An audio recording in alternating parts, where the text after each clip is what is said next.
Então, pessoal, agora na nossa aula de número 58, iremos ver sobre o assunto igualdade, tá? Então, iremos falar sobre igualdade, iremos ver as propriedades de igualdade e os princípios de equivalência, tá? Então, o que é igualdade, tá? Então, a gente usamos sentenças para comunicar, né? Tanto em conversa quanto na linguagem escrita. E na matemática, a gente também usa algumas sentenças dessas, tá? E a maioria delas, elas faz afirmações sobre os números, tá? Então, nas sentenças matemáticas, usamos símbolos no lugar de palavras, como o igual a, esses símbolos assim que significam menor que, esse aqui que representa o diferente de, esse aqui a gente usa para equivalente a quando uma coisa equivale a outra, esse para quando a gente diz que há uma coisa maior que outra, e esse que implica, tá? Que uma coisa implique outra, tá? Então, uma sentença matemática que o símbolo é igual, ele é usado e representa uma igualdade, que é o que iremos falar aqui, tá? Então, de modo geral, podemos representar uma igualdade por A igual a B, em que A igual a B, eles são expressões diferentes para o mesmo número, tá? Então chamamos isso de princípio da igualdade. Vamos ver melhor isso aqui agora, tá? Por exemplo, nós temos 2 mais 5 igual a 7. A gente sabe que 2 mais 5 ele é realmente igual a 7. Então a gente pode dizer que 2 mais 5 é um número A e que 7 é igual a B e que A ele é igual a B. É um princípio de igualdade, eles são iguais, tá? Aqui nós temos 2 ao cubo menos 5, que é igual a... Nós chamamos de A e temos que é igual a 3. Então é o mesmo número, só que escrito de maneiras diferentes, tá bom, pessoal? Então é isso que é o princípio de igualdade, tá? Então em uma igualdade, a expressão matemática situada à esquerda do símbolo igual, ela é denominada de primeiro membro da igualdade, e a expressão matemática que está situada à direita do símbolo de igual, ela é denominada de segundo membro da igualdade, tá? No caso assim, nós temos que 2 mais 5 ele é o primeiro membro, e o 7 ele é o segundo membro, do mesmo jeito que nós temos aqui, que 2 ao cubo menos 5 ele é o primeiro membro, e que 3 ele é o segundo membro, tá? E aí nós temos as propriedades de uma igualdade. Então uma igualdade ela apresenta 3 propriedades, tá? A primeira propriedade é quando A é igual a A. Então para qualquer A, tá? Quer dizer que o número é sempre igual a outro. Então é o que chamamos de propriedade reflexiva, tá? 2 é igual a 2, 2 sobre 3 é igual a 2 sobre 3, entendeu? É o mesmo número do lado como do outro. Se a gente mudar, continua o mesmo número, tá? E nós temos a segunda propriedade, onde diz que A é igual a B, implica que equivale, né? Que B é igual a A. Então, para qualquer A e B, então não importa o número. Então, essa é uma propriedade que nós chamamos de simétrica, tá? É assim, é o mesmo dizer que 2 mais 5 é igual a 7, equivale a 7 ser igual a 2 mais 5. Mesmo que a gente mude a ordem, os números continuarão a ser iguais, tá? E nós temos a terceira propriedade que diz que A é igual a B e que B é igual a C. Logo, isso implica em que A é igual a C, tá? Então, para qualquer número A e B e C. Então essa propriedade que a gente chama de transitiva.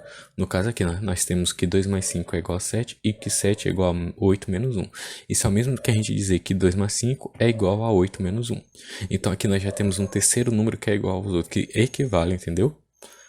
Aqui nós temos que 2 ao cubo menos 5 é igual a 3 e que 3 é igual a 2 mais 2 elevado a 0. Que a gente sabe que 2 elevado a 0 é 1 e que 2 mais 1 dá 3. Então é o mesmo que a gente dizer que 2 ao cubo menos 5 é igual a 2 mais 2 elevado a 0, tá? É como se aqui, que é o primeiro termo, ele fosse o A, aqui ele é o B. E aqui nós temos o B de novo e aqui nós temos o C. Então é a mesma coisa que dizer que A aqui vai ser igual a número C. Ao membro C, tá? Então, no princípios de equivalência, certo? Os princípios de equivalência, eles serão muito úteis na resolução de equações, tá? Que é o assunto que a gente vai ver muito nessa unidade. Então, nós temos o primeiro princípio aditivo, que é adicionando o mesmo número aos dois membros de uma igualdade. Então, a gente vai obter uma nova igualdade, ou seja, se a gente tem A igual a B, aí a gente implica que A mais C é igual a B mais C. Se a gente adicionar o mesmo número dos dois lados, vai continuar sendo o mesmo número, tá? Então, vamos observar aqui a balança de 2 pratos a seguir para a gente compreender melhor esse princípio aditivo, tá? Então, eu pensava na ideia do equilíbrio da balança, tá? Então, vamos notar aqui que a balança a seguir ela está equilibrada, tá? Aqui a gente vê que tem o mesmo peso, só que de maneira diferente. Aqui nós temos 3, 2 e 2. Aqui a gente tem 1, 3 e 4. A gente sabe que se a gente somar os números que estão aqui, no caso, 2 mais 2 mais 1 mais 3 vai dar 8. E aqui 4 mais 1 mais 3 é igual a 8. Então, são iguais. Um lado é igual ao outro, porém só muda os números que estão sendo somados, tá? Então agora vamos ver a primeira situação, onde nós vamos adicionar o 2 aos dois pratos da primeira balança, tá? Então a gente nota que ela se manteve no mesmo equilíbrio. Mas por quê?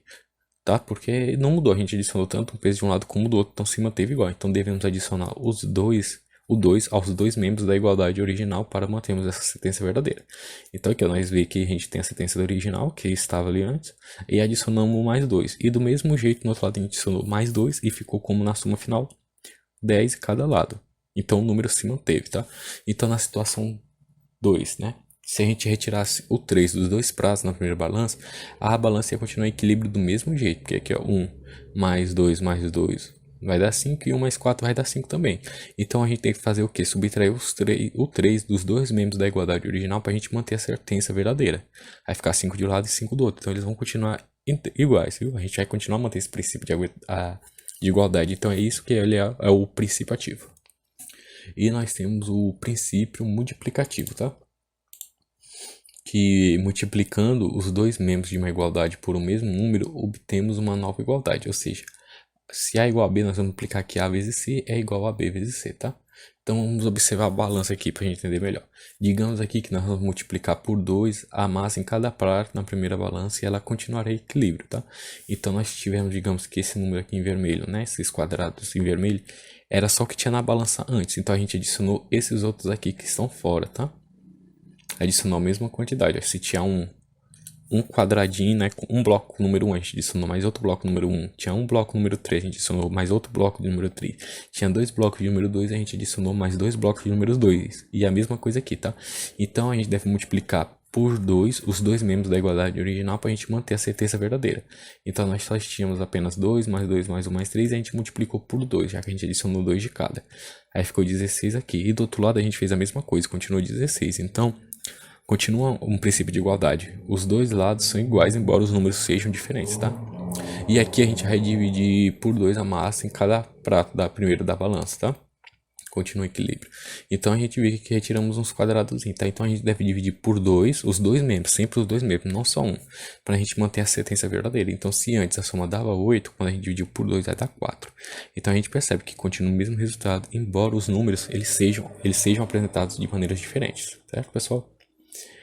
E assim terminamos as nossas aulas de hoje, pessoal. Espero que tenham gostado.